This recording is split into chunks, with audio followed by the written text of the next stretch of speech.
ASO और संगणक की भर्ती में एक सिलेबस में एक टॉपिक दे रखा है इकोनॉमिक कंसेप्ट के नाम से। इकोनॉमिक कंसेप्ट बहुत अच्छा टॉपिक है, चैप्टर है, और इसमें हमने एक वीडियो ऑलरेडी देख ली है जिसमें हमने डिमांड एंड सप्लाई के law, curve and consumer equilibrium को पढ़ा था। आज हम पढ़ेंगे elasticity and type of good को। बहुत अच्छे से हिंदी और इंग्लिश में देख रहे थे न्यूमेरिकल के साथ। जिनने पहली वीडियो नहीं देखी वो देख लेना, डिस्क्रिप्शन में लिंक है, प्लेलिस्ट भी मैं बना दूंगा। और इस वीडियो को जितना हो सकता है शेयर करना। जो प्रॉपर्ली कोर्स के साथ पढ़ना चाहते हैं संगणक और एएसओ में, वो वीडियो और ई बुक कोर्स ज्वाइन कर सकते हैं, उसकी लिंक भी डिस्क्रिप्शन में दे रखी है। तो प्रॉपर्ली जो है अच्छे से तैयारी करो, कोई भी चीज़ आपकी छूट ना जाए। एग्जाम में आपको हर एक क्वेश्चन करना है और जितना इस कोर्स में दिया हुआ है कंप्लीट आपको प्रोवाइड हो जाएगा। और साथ में जितने क्वेश्चन यहाँ पर प्रोवाइड हो रहे हैं, जितनी थ्योरी कराई जा रही है, बहुत अच्छे से पढ़ लो क्योंकि उससे बाहर नहीं जाएगा। ओके, स्टैटिस्टिक्स कोड लगा देना, 25% का डिस्काउंट आपको इंस्टेंट मिल जाएगा। इलास्टिसिटी ऑफ डिमांड अब बेसिकली क्या है, देखो इससे पहले हम ये समझेंगे कि जब हमने डिमांड कर पढ़ा, सप्लाई कर पढ़ा, तो वहाँ पर हमने दो चीज़ों की बात की, प्राइस और डिमांड। इन दोनों में हमने रिलेशन देखा। यहाँ पर हम क्या देख रहे हैं, हम बस ये देख रहे हैं कि प्राइस में बदलाव होता है। अगर चेंजेस आते हैं तो उस कंडीशन में डिमांड पर क्या फ़र्क पड़ता है, कितना चेंजेस आते हैं। मतलब प्राइस पर बहुत ज़्यादा चेंज आए तो डिमांड पर कितना चेंजेस आएंगे, या फिर प्राइस पर स्लाइटली चेंज आए तो डिमांड क्या एकदम से बढ़ जाएगी या फिर एकदम से कम हो जाएगी, या फिर स्लाइटली चेंज डिमांड पर आएंगे। तो ये सारी चीज़ हम पढ़ेंगे और इनको पढ़ेंगे हम 5 स्टेप में। ठीक है, ये चीज़ बता रहा है इलास्टिसिटी ऑफ डिमांड। मांग में कितना बदलाव आने के कारण कीमतों में कितना बदलाव आया, उसे हम कहते हैं मांग का लोच। सिंपल सी बात है। अब इसमें 5 चीज़ पढ़ेंगे। पहली तो होगी परफेक्टली इलास्टिक होगी, दूसरी होगी परफेक्टली इन इलास्टिक, तीसरी होगी रिलेटिव इलास्टिक, चौथी होगी रिलेटिव इन इलास्टिक, और पांचवी होगी यूनिट इलास्टिक। सिंपल सी चीज़, 5 चीज़ पढ़ रहे हैं। अब एक चीज़ देखो इसमें पहले नंबर की, वो है perfectly elastic condition, when very minor change in price lead to infinite change in demand. यानी ये क्या कह रहा है कि जब हम प्राइस में स्लाइड चेंज करें 0% की समथिंग, यानी 1% या फिर 0.5% या फिर माइनस के 0.5%, या तो प्राइस जैसे 100 रुपये है, अचानक से हमने क्या कर दी 101 रुपये कर दी, या फिर हमने प्राइस क्या कर दी 99 कर दी। थोड़ा सा चेंज किया, हल्का सा चेंज, माइनस में या फिर प्लस में। तो उस कंडीशन में जो डिमांड है उसमें इनफाइनाइट चेंज देखने को मिलेगा। इनफाइनाइट से मतलब ये नहीं कि बढ़ेगा ही बढ़ेगा, इनफाइनाइट से मतलब कि हमें बहुत ड्रास्टिक चेंज देखने को मिलेगा। अब कैसे, जैसे कि 100 रुपये पर डिमांड थी कितनी, 1000 की, ध्यान से सुनना, या फिर 10,000 की समझ लो। 10,000 की डिमांड थी, 10,000 प्रोडक्ट खरीदे जाते थे। 101 होने पर अचानक से ये डिमांड जो है 10 पर आ गई या 100 पर आ गई, और 99 होने पर यही 10,000 की डिमांड जो है कितने पर आ गई, 1 करोड़ पर आ गई। तो क्या ये पॉसिबल है? ऐसा पॉसिबल है क्या कि भाई 10,000 का जो डिमांड है वो अचानक से 100 पर आ जाए सिर्फ 1 रुपये बढ़ने से, थोड़ा सा चेंज आने से, या फिर 1 रुपये कम होने से अचानक से 1 करोड़ हो जाए? ऐसी चीज़ पॉसिबल नहीं है। इसलिए ये स्थिति कैसी कहलाती है, काल्पनिक स्थिति कहलाती है, और इसके कोई भी एग्जाम्पल मौजूद है ही नहीं। तो अगर आपसे पूछा जाए तो आप आंसर कर सकते हो कि इस कंडीशन में हम क्या बोलेंगे, इन्फिनिटी% चेंज। तो इसलिए ईडी क्या हो जाता है, इक्वल टू इन्फिनिटी। दूसरा ये कि डी अगर आपसे रिलेशन पूछा जाए डेल पी और डेल डी में, तो आप आंसर करोगे डेल डी बटा डेल पी इक्वल टू क्या होता है, ईडी होता है। यहाँ पर देख रहे हो ईडी क्या है, इज ऑलमोस्ट इन्फिनिटी, और यहाँ पर डेल पी क्या है, ऑलमोस्ट 0। तो इसलिए ये क्या हो जाएगा, इन्फिनिटी हो जाएगा। सिंपल सी बात है। 0% से मतलब कि 1, 2 या फिर 0.5 माइनस 0.5। डेल पी से मतलब क्या है, डेल डी से मतलब क्या है यहाँ पर इन्फिनिटी से। तो सिंपल सा इन्फिनिटी बटा 1, 2 करोगे तो क्या आएगा, इन्फिनिटी आएगा। अब इसमें थोड़ा सा ग्राफ देख लो। अगर आपसे ग्राफ पूछा जाए तो ग्राफ क्या हो रहा है, थोड़ा सा स्लाइड चेंज आ रहा है, तो ईडी क्या हो रहा है, इन्फिनिटी हो रहा है। ये चीज़ समझ में आ गई प्रॉपरली। एक एग्जाम्पल देख लेते हैं। एग्जाम्पल देख के ये बताना कि परफेक्टली इलास्टिक कंडीशन है या नहीं, मतलब अप्लाई हो रहा है या नहीं हो रहा। अगर हो रहा है तो इसका मतलब वो एग्जाम्पल उसके लिए है, और नहीं हो रहा है इसका मतलब वो एग्जाम्पल उसके लिए नहीं है। देखो एक प्रोडक्ट है, बॉक्स है प्लास्टिक का, जिसकी बहुत ज़्यादा मतलब बच्चे खेलते हैं इसे, और उनके पेरेंट्स उनको दिला देते हैं। अब माने कि 100 रुपये का कोई डिब्बा है और 1000 पेरेंट अपने बच्चों को दिलाते हैं। डिमांड कितनी है, 1000 की ये बॉक्स है। अब उसमें हुआ क्या कि 100 रुपये से उसकी प्राइस 99 हो गई। ध्यान से सुनना बात, 99 रुपीज़ हो गई। अचानक से 1000 जो खरीदते थे पेरेंट, अब ये 99 सिर्फ 1 रुपये का वेट कर रहे थे कि 1 रुपये जैसे ही कम होगा हम जो खरीद लेंगे। तो अचानक से इसकी डिमांड 1 करोड़ हो जाएगी। क्या ये फिजिबल है कंडीशन? बिल्कुल फिजिबल नहीं है, 1% भी फिजिबल नहीं है। कि भाई 1 रुपये के वेट का, 1 रुपये का थोड़ा ना वेट कर रहे थे कि कम हो तब हम खरीदेंगे, या फिर 10 करोड़ हो जाए इसकी डिमांड, या 20 करोड़ हो जाए, या 1 अरब हो जाए। ऐसा पॉसिबल ही नहीं है कि 100 रुपये पर तो 1000 लोग खरीद रहे हैं, 99 पर 10 करोड़, 15 करोड़, 20 करोड़, 1 अरब खरीद रहे हैं। तो ये चीज़ पॉसिबल नहीं है। इसका मतलब परफेक्टली इलास्टिक में कोई भी जो है एग्जाम्पल पॉसिबल नहीं है। कैसी स्थिति है, ये काल्पनिक स्थिति है। ये चीज़ समझ में आई। अब इसके बाद नेक्स्ट आ जाओ इसमें परफेक्टली इन इलास्टिक डिमांड पर। When change in price lead to no change in demand, मतलब कि जब हम प्राइस में चेंज कर रहे हैं ड्रास्टिक चेंज, उस कंडीशन में डिमांड में क्या हो रहा है, कोई चेंज नहीं आ रहा है या 0% चेंज आ रहा है। अभी तक हमने क्या देखा था, परफेक्टली इलास्टिक को देखा, अब हम देख रहे हैं परफेक्टली इलास्टिक को। परफेक्टली इलास्टिक में हमने डेल पी को देखा, डेल डी को देखा और हमने क्या देखा, ई डी को देखा, इलास्टिसिटी ऑफ डिमांड को देखा। इसमें परफेक्टली इलास्टिक में क्या देखा कि हम 0% चेंज कर रहे हैं, हल्का सा प्राइस में चेंज कर रहे हैं, 100 से 101 ले जा रहे हैं या 99 ले जा रहे हैं, तो उस कंडीशन डिमांड क्या हो रही है, डिमांड में ड्रास्टिक चेंज आ रहा है। तो ये ऐसे एग्जाम्पल पॉसिबल थे क्या, नहीं थे, इसलिए ई डी क्या हो गया, ई डी इन्फिनिटी हो गया। अब कह रहा है कि प्राइस में हम थोड़ा सा क्या है, ज़्यादा चेंज कर रहे हैं, बहुत ज़्यादा ड्रास्टिक चेंज कर रहे हैं कि पहले जो प्राइस 10 रुपये की थी अचानक से अब वो कितने की हो गई, 1 लाख की हो गई। ध्यान से सुनना बात, ये जो प्राइस पहले 10 रुपये की थी अब 1 लाख की हो गई। तो डिमांड जो पहले जो थी 5,000 की डिमांड थी, माना कि 5,000 लोग खरीदते थे, अब जो है अभी भी कितने लोग खरीद रहे हैं, 5,000 लोग खरीद रहे हैं, या फिर 4,990 खरीद रहे हैं, 4,990 या फिर 5,000 कह सकते हो, 5,000 खरीद रहे हैं। तो ऐसा हो सकता है क्या कि पहले 10 रुपये की चीज़ थी, अचानक से इतनी महंगी हो गई, हद से ज़्यादा महंगी होगी, खरीदोगे आप खुद सोच के देखो, क्या आप खुद खरीदोगे कि 1 लाख की हो गई, 10 रुपये की चीज़ थी, तो नहीं खरीदोगे, सिंपल सी बात है। तो उस कंडीशन में यहाँ पर डी क्या है, डी लिखा है 0%, और ये कंडीशन फिजिबल है क्या, काल्पनिक स्थिति है, बिल्कुल भी फिजिबल नहीं है। ऐसा कोई भी एग्जाम्पल नहीं एग्जिस्ट करता जिसकी प्राइस अचानक से बहुत ज़्यादा बढ़ा दें और डिमांड सेम बनी रहे। एप्पल का फ़ोन, अगर आप एग्जाम्पल आता है आपके दिमाग में कि भाई एप्पल का फ़ोन 1 लाख का हो गया, फिर भी लोग खरीद रहे हैं, लेकिन ऐसा नहीं है। एप्पल का फ़ोन 1 लाख का है, कल को 1 करोड़ का अचानक से हो जाए और अभी डिमांड 50,000 की, सेम डिमांड रहेगी क्या, नहीं रहेगी, बिल्कुल नहीं रहेगी, 1% भी नहीं रहेगी कि सेम डिमांड हो, नहीं होगी। तो इस कंडीशन में ये हम कह सकते हैं कि ये स्थिति भी कैसी है, काल्पनिक स्थिति है, इसका भी कोई एग्जाम्पल पॉसिबल नहीं है। और जब डेल डी बटा डेल पी करेंगे तो क्या आ जाएगा, 0 आ जाएगा, सिंपल सी चीज़, ये भी हो गया। नेक्स्ट इसमें ग्राफ की बात करते हैं। ग्राफ किस तरह से बनेगा, तो ग्राफ कुछ इस तरह से बनेगा कि प्राइस में चेंज होता जा रहा है, बढ़ती जा रही है, लेकिन डिमांड कैसी है, सेम है। डिमांड बिल्कुल, डिमांड में भी चेंज नहीं है, तो इलास्टिसिटी ऑफ डिमांड क्या है, 0 है। तो इस कंडीशन को बोलेंगे हम परफेक्टली इनइलास्टिक कंडीशन। अगर आपसे पूछा जाए एग्जांपल क्या है, तो इसका कोई भी एग्जांपल एग्जिस्ट नहीं करता। नेक्स्ट बात करते हैं इसमें रिलेटिव इलास्टिक डिमांड की। देखो यहाँ से बात होती है, रियल लाइफ के एग्जांपल यहाँ से चालू होते हैं। तो आपसे क्वेश्चन अगर एग्जांपल में पूछा जाएगा तो कौन से होंगे, रिलेटिव इलास्टिक के होंगे या रिलेटिव इनइलास्टिक के होंगे, मोस्ट प्रोबेबली। रिलेटिव इलास्टिक में क्या है, when percentage change in demand is greater than the percentage change in price, यानी कि जब मांग का बदलाव कीमतों के बदलाव से ज़्यादा है। हम दो चीज़ देख रहे हैं, डेल डी और क्या, डेल पी।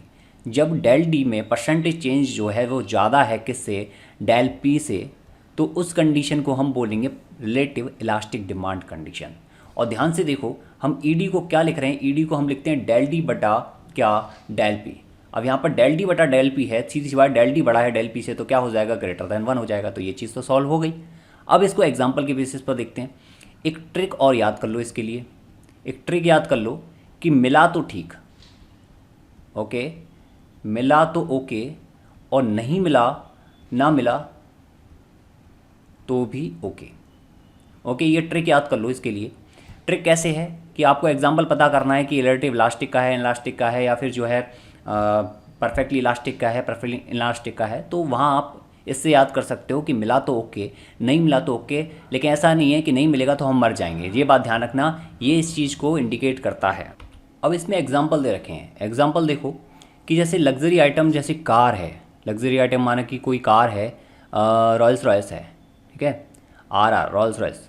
तो माना कि वो कार कितने की, 1 करोड़ की कार है। अब 1 करोड़ की कार है, आपने सोचा है 1 करोड़ की है, थोड़ा कम हो जाएगी तब देख लेंगे, तब ले लेंगे, थोड़ा बहुत तो कम हो दो, दिवाली पर ऑफर आन दो तब देख लेंगे।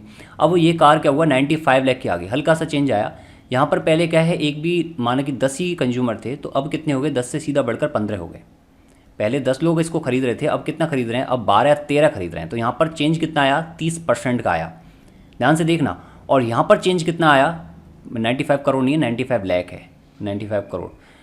यहाँ पर चेंज कितना आया, 5% का आया। तो प्राइस से ज़्यादा चेंज किस में आया, डिमांड में आया। तो ये कंडीशन किसकी हो जाएगी, रिलेटिव इलास्टिक की हो जाएगी, यानी कि अगर मिला तो ओके, नहीं मिला तो ओके। तो इस कंडीशन में क्या है कि हम थोड़ा ऑफर का वेट कर रहे हैं, बस ऑफर आ गया, ऐसा कोई ज़रूरी नहीं है कि अभी हमको चाहिए, ऑफर आए तो ठीक, नहीं आए तो ठीक, हमको चाहिए, ऐसा नहीं हो रहा। यहाँ पर नीड नहीं है, यहाँ पर बस ये है कि हम पसंद करते हैं उस चीज़ को, हमें मिल जाए तो ठीक, ना मिले तो ठीक, ओके, कोई दिक्कत नहीं है। अब दूसरा इसमें एग्जाम्पल दे रखा है अमूल मिल्क का। अब ध्यान से देखो, अमूल मिल्क है, जैसे ये प्रोडक्ट है, आप नॉर्मली मिल्क लेके आते हो तो वो कितना आता है, वो आता है 50 रुपये लीटर में। ध्यान से सुनना, 50 रुपये लीटर मिल्क आता है नॉर्मली जो आप लेकर आते हो, लेकिन अमूल का दूध जो है वो 70 रुपये का है। 70 रुपये, आप सोचते हो यार 70 रुपये क्यों खर्च करें 50 रुपये में जब दूध आ रहा है। तो लेकिन ये प्राइस थोड़ी सी कम हो गई, जो है 65 रुपये की हो गई। तो आप क्या देख रहे हो यार, चल एक बार तो लेकर देख लेते हैं। थोड़ी सी पहले जो डिमांड इसकी 1000 की थी, और डिमांड इसकी बढ़कर कितनी हो गई, इसकी डिमांड बढ़कर 1200 हो गई। यानी कुछ लोग तो बढ़े यार, उन्होंने सोचा कि 50 में हम लेकर आ रहे हैं, एक आध दो बार तो टेस्ट कर ही सकते हैं कि अमूल का दूध होता कैसा है। तो थोड़ा सा क्या है, 60 रुपये का किया, तो यहाँ पर क्या हो रहा है, या फिर क्या किया यहाँ पर, जो है 60 रुपये का कर दिया कम। मान लो कि 70 से सीधा कर दिया 60 रुपये का। कितना परसेंट चेंज आया, 1/7, यानी लगभग 14% का चेंज आया। 14% का चेंज। और यहाँ पर आप देख रहे हो कितने परसेंट का चेंज, 20% का चेंज। डिमांड में थोड़ा ज़्यादा चेंज आया तो उस कंडीशन को बोलेंगे हम रिलेटिव इलास्टिक कंडीशन। ये चीज़ समझ में आई। अब इसमें यहाँ पर एक ग्राफ दे रखा है, उसको भी समझ लो। ये दे रखा है प्रॉपर्ली, ओके। ग्राफ ये दे रखा है, ये क्या कह रहा है कि जब प्राइस माना कि 100 रुपये है, इसको मान लो P2 को 100 और P1 को आप कह सकते हो 200, और यहाँ पर D1 है उसको आप 100 मान लो, और या फिर ऐसा करो इसको जो है 200 मान लो, और यहाँ पर जो D2 है इसको क्या मान लो आप, इसको 600 मान लो। अब एक चीज़ देखो, इसने क्या बोला, जैसे हमने प्राइस 200 पर कितने लोग खरीदते हैं, 200 लोग खरीदते हैं, या फिर यहाँ पर ऐसा करो 300 कर लो ताकि आपको कन्फ्यूज़न ना हो। यहाँ पर क्या हो रहा है, 200 जब प्राइस था तो उस कंडीशन में कितनी डिमांड थी इसकी, 300 लोग खरीदते थे।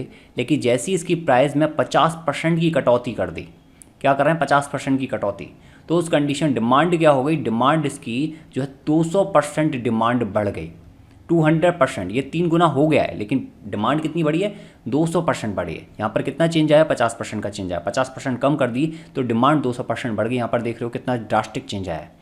तो ये जो चेंज है, ड्रास्टिक मतलब सॉरी थोड़ा सा स्लाइड चेंज आया है, लेकिन जो है प्राइस चेंज से ज़्यादा है, तो इसको बोलेंगे हम रिलेटिव इलास्टिक डिमांड। एग्जांपल आपको समझ में आ गए, ट्रिक आपको समझ में आ गई, बस सिंपल से ये याद रखना है।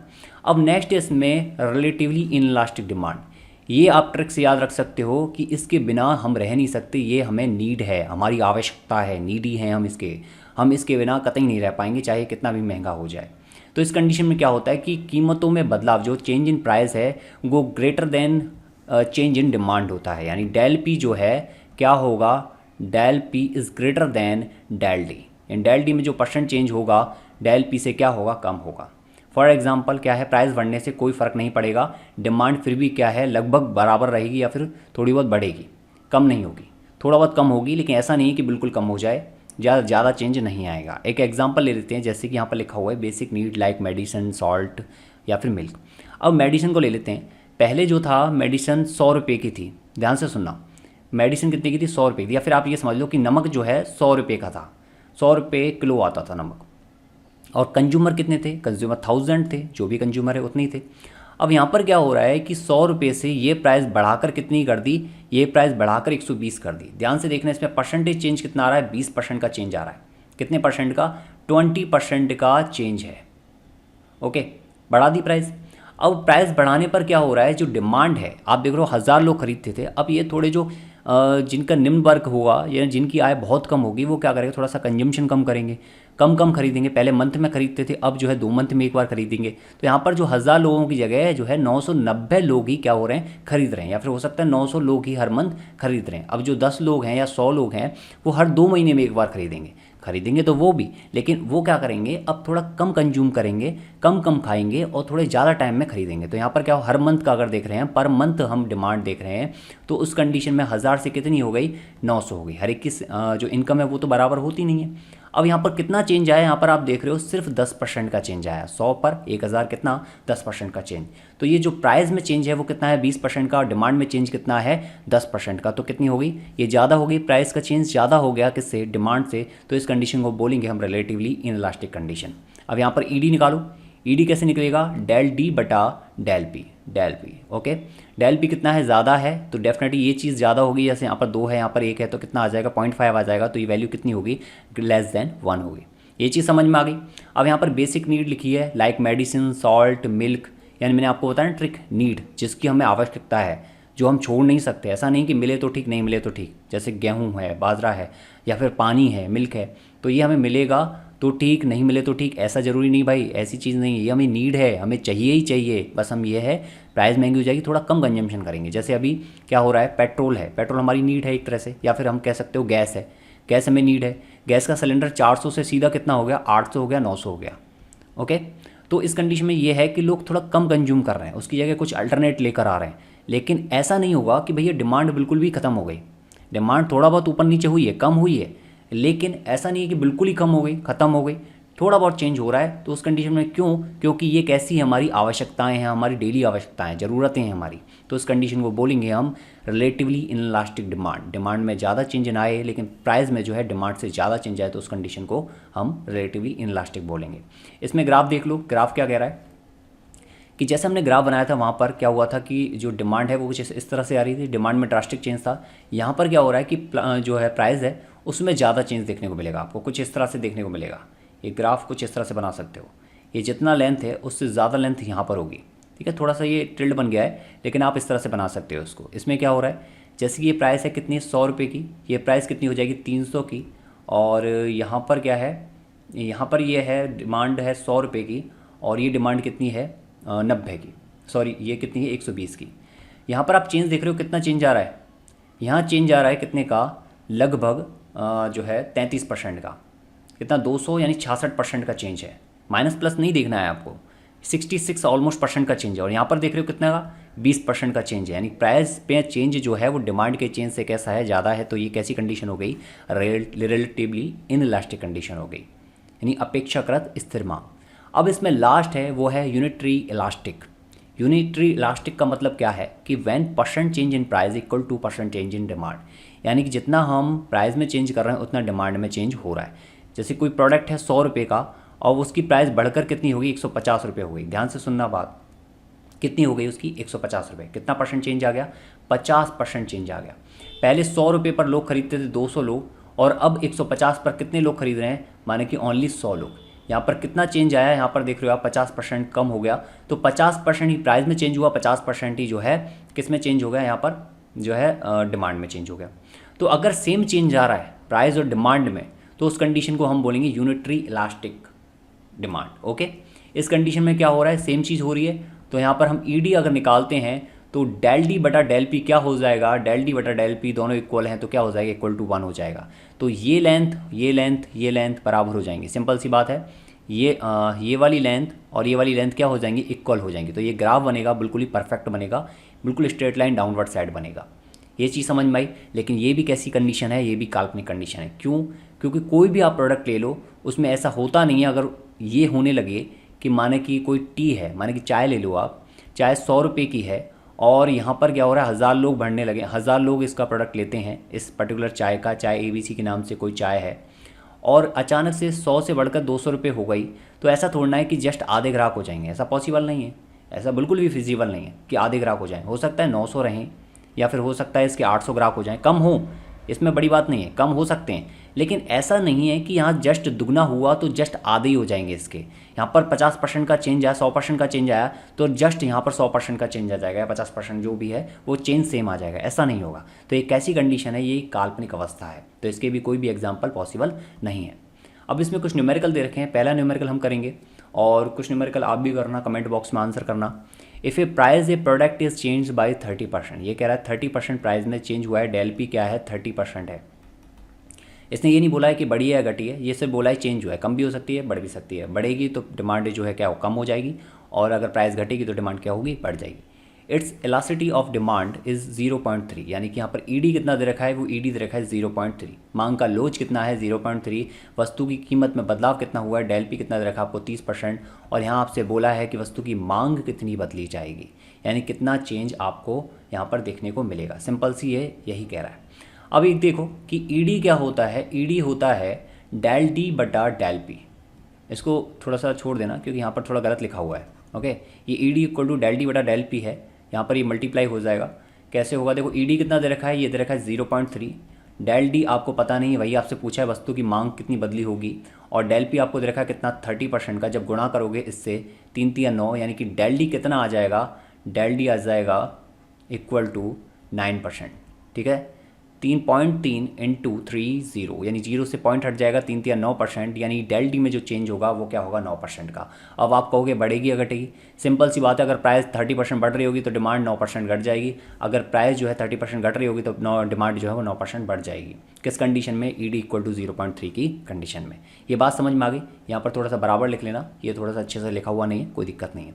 नेक्स्ट इसमें क्वेश्चन है, ये आपको करना है कि P1 इक्वल टू 1500, ये भी मैं करा देता हूँ चलो, कि P1 equal to 1500 rupees, P2 equal to 8000, D equal to 1000 दे रखा है आपको, D2 इक्वल टू 750 दे रखा है।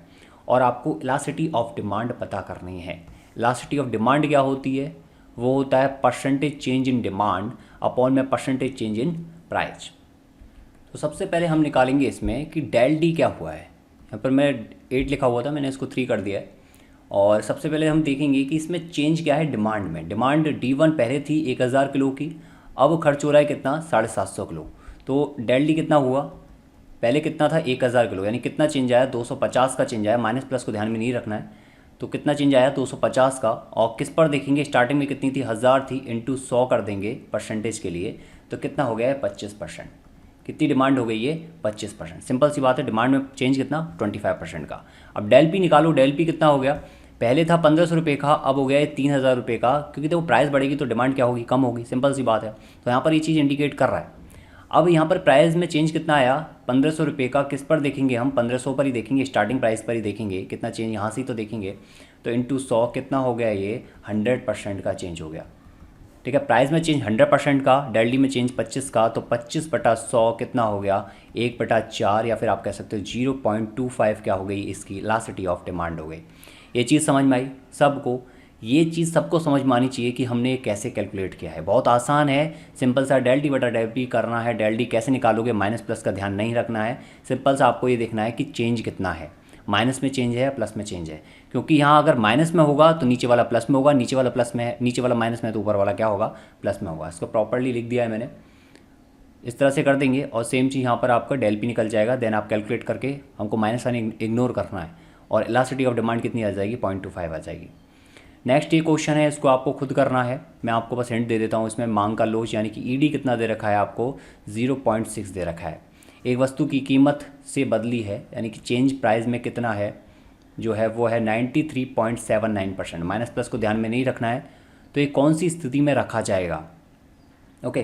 तो आपको पहले क्या निकालना है, इसका डेल डी निकालना है, और कैलकुलेट करके मुझे ये बताना कि इसका डेल डी क्या आएगा, और इनमें से कौन सी कंडीशन होगी, रिलेटिव इलास्टिक की कंडीशन होगी, रिलेटिव इन इलास्टिक की कंडीशन होगी, यूनिट इलास्टिक की कंडीशन होगी, या फिर परफेक्ट इलास्टिक की कंडीशन होगी, या फिर परफेक्ट इन इलास्टिक की कंडीशन होगी। इनमें से कौन सी कंडीशन होगी मुझे ये बताना है कमेंट बॉक्स में, ओके। अब इसके बाद बात करते हैं टाइप ऑफ डिमांड की।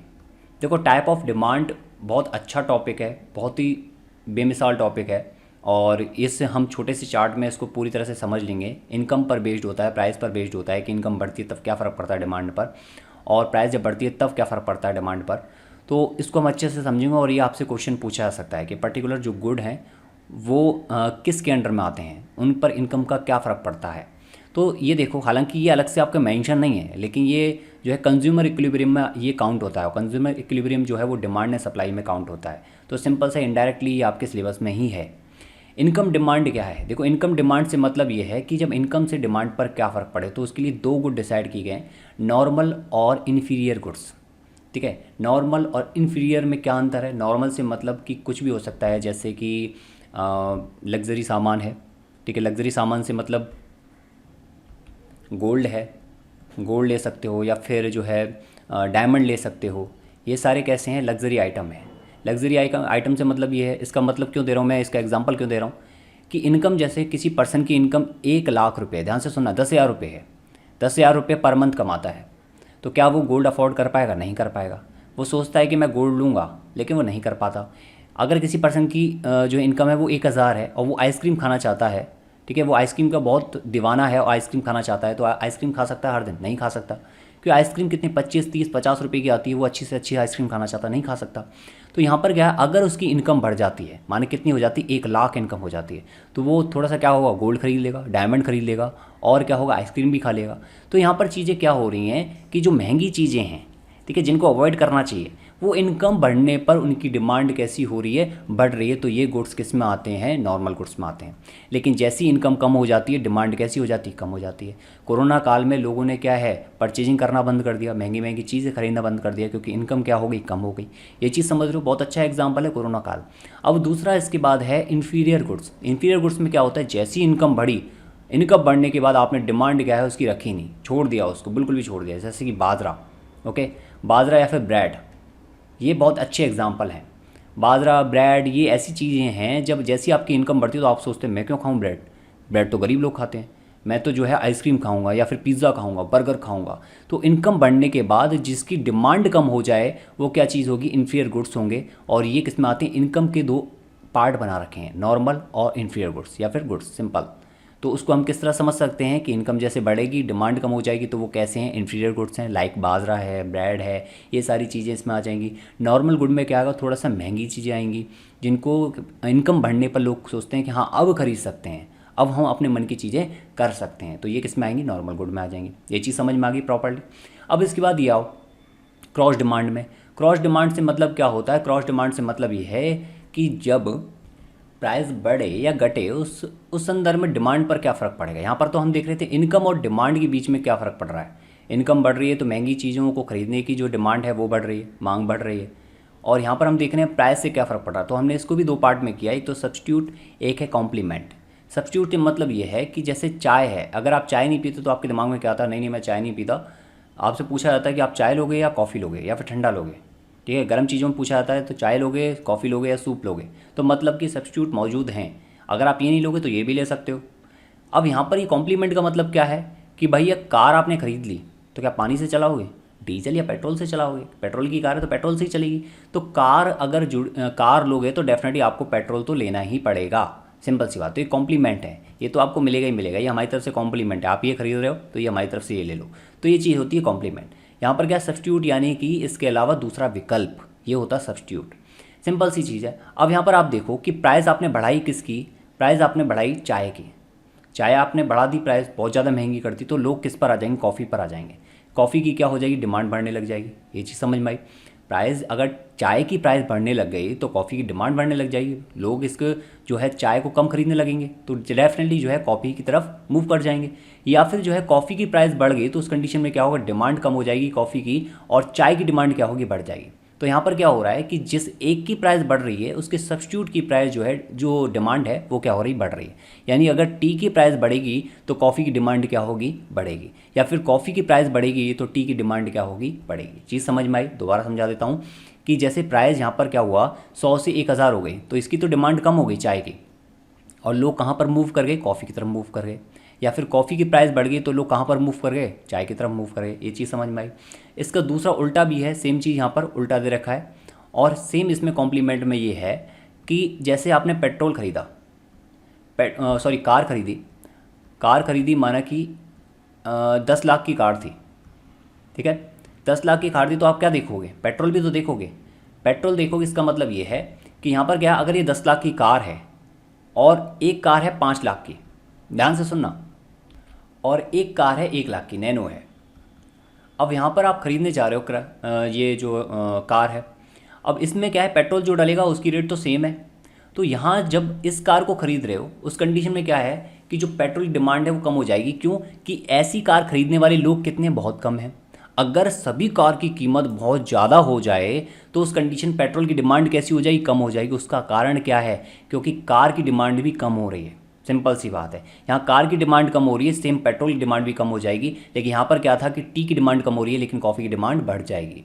ऐसा ज़रूरी नहीं कि टी अगर बढ़ेगा तो कॉफ़ी बढ़ जाएगी, नहीं। लेकिन यहाँ पर यह है कि अगर कार महंगी होगी तो डेफिनेटली पेट्रोल भी क्या हो जाएगा, लोगों के लिए डिमांड कम हो जाएगी। उसका कारण पेट्रोल महंगा नहीं होगा लेकिन डिमांड क्या हो जाएगी, कम हो जाएगी। कैसे, ध्यान से दोबारा सुन लो प्रॉपरली कि जैसे कि कार है 1 लाख की थी, नैनो थी। अगर अचानक से इस 1 लाख की कार की कीमत 1 करोड़ हो जाए तो जो कार है खरीदने वाले रहेंगे क्या, नहीं रहेंगे। जो डिमांड है वो कैसी हो जाएगी, कम हो जाएगी। जब डिमांड कम हो जाएगी तो डेफिनेटली पेट्रोल डिमांड जो है कम हो जाएगी। पेट्रोल के घर ले जाके लोग जो है टंकियों में भरेंगे थोड़ी ना, वो तो कार चलाने के लिए रखते हैं। जब कार ही नहीं होगी तो पेट्रोल किस में भर पाएंगे। जब कार ही महंगी हो गई, डिमांड कम हो गई, तो पेट्रोल की भी क्या हो जाएगी, पेट्रोल की जो डिमांड है वो भी क्या हो जाएगी, कम हो जाएगी। यहाँ पर चीज़ों में फ़र्क आप समझ रहे हो, एक है कॉम्प्लीमेंट, एक है सब्स्टिट्यूट। तो सिंपल सा इसमें कैसा रिलेशन होता है, इसमें नेगेटिव रिलेशन या इनडायरेक्टली प्रोपोर्शनल ये होते हैं। ये चीज़ समझ में आ गई। अब इसके बाद एक और एग्जांपल है, जैसे घरों में एसी लगा होता है। घरों में एसी जो आता है वो 25-30 हज़ार का मिनिमम होता है कि 25,000 का एसी है। हम क्या करते हैं, 2 से 3 घंटे चलाते हैं, बिजली बचाते हैं, यही तो करते हैं। अगर माना कि ये एसी जो है 1,500 का हो, ठीक है, 1500 का एसी हो, बहुत कम यूनिट बिजली खर्च करे, तो उस कंडीशन में हम क्या करेंगे, 12 से 13 घंटे, 14 घंटे, 15 घंटे जो है एसी चला कर रखेंगे, पूरे दिन एसी चला कर रखेंगे। पता चल रहा है उसका जो है पंखे से भी कम बिल आ रहा है, तो डेफिनेटली हम पूरे दिन चलाएंगे उसको। तो यहाँ पर आप क्या देख रहे हो, जैसे जैसे चीज़ें महंगी हो रही हैं, ये तो इसमें एक बीच में एक पॉइंट भी आ रहा है, जैसे जैसे चीज़ें महंगी हो रही हैं उनकी डिमांड क्या हो रही, कम हो रही है। अगर ये एसी माना कि 1 लाख का हो जाएगा तो हर कोई अफोर्ड कर पाएगा, नहीं कर पाएगा, क्योंकि इसका बिजली का खर्चा अलग से और साथ में इसकी प्राइस भी क्या हो गई, महंगी हो गई। तो उस कंडीशन में जो डिमांड है किसकी, जो बिजली की डिमांड है इसके रिगार्डिंग, एसी के रिगार्डिंग, वो क्या हो जाएगी, कम हो जाएगी। यहाँ सिर्फ अगर मैं बात करूँ एसी की रिगार्डिंग तो क्या हो जाएगी, कम हो जाएगी। लोग किसकी तरफ मूव करेंगे, उनके सब्स्टिट्यूट मिलेंगे, उनको कूलर की तरफ मूव करेंगे, पंखे की तरफ मूव करेंगे। तो ये सारी चीज़ें आपको समझ में आनी चाहिए। नॉर्मल गुड क्या होता है, इन्फीरियर गुड क्या होता है, टी कॉफ़ी में किस तरह का जो है रिलेशन है, और प्राइस बढ़ने पर डिमांड किसकी ज़्यादा बढ़ती है, किसकी कम होती है, या कॉम्प्लीमेंट में कार पेट्रोल के बीच में क्या रिलेशन है। तो ये सारी आपसे पूछी जा सकती हैं, एग्जाम्पल सभी आपसे पूछे जा सकते हैं। प्रॉपर्ली आप पढ़ लेना, ये टॉपिक आपका कंप्लीट हो गया है। चैप्टर में जो आगे के पॉइंट हैं वो मैं आपको और नेक्स्ट वीडियो में करा दूंगा। जितना हो सकता है इस वीडियो को शेयर कर देना, और कोर्स से जुड़ सकते हो, लिंक डिस्क्रिप्शन में दे रखी है, जितना जल्दी हो सकता है आप अवेल कर सकते हो। Okay, thank you, good luck.